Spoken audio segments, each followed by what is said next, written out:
Vous vous rappelez sûrement de ces écritures blanches sur fond noir, sur nos trousses et agenda à l'école. Chaque petit mot était sobrement signé Ben. Ben est décédé ce mercredi à l'âge de 88 ans. L'artiste a été retrouvé à son domicile près de Nice et pour l'instant, tout porte à croire qu'il s'agit d'un suicide par arme à feu. Nice Matin raconte que Ben n'aurait pas supporté la perte de sa femme, décédée d'un AVC très récemment. Ben et Annie, c'était fusionnel.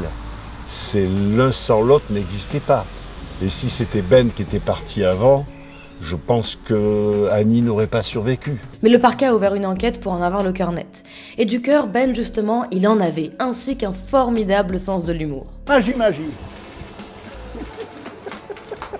De son vrai nom Benjamin Vautier, l'artiste avait une immense carrière derrière lui. Il laisse certes une empreinte indélébile sur nos fournitures scolaires et les souvenirs qui vont avec, mais aussi 12 000 peintures ainsi que des sculptures. L'artiste franco-suisse avait aussi fondé l'école de Nice où il s'était installé à l'âge de 14 ans. Ben martelait souvent que tout était art, comme le pensait aussi Marcel Duchamp qui était d'ailleurs une de ses plus grandes inspirations. Avec Ben disparaît l'un des derniers compagnons de route du mouvement Fluxus qui promouvait un art iconoclaste et ludique, loin du formalisme des académies. De toute façon, faire l'unanimité, c'était pas son truc. J'en ai rien à foutre d'être un bon peintre ou un mauvais peintre, pourvu que j'arrive à trouver la vérité. Pour lui, il fallait à tout prix se débarrasser de son ego. Avec son écriture arrondie, enfantine, naïve à s'y méprendre, il s'agissait en réalité de questionner et bousculer les certitudes installées de l'art contemporain.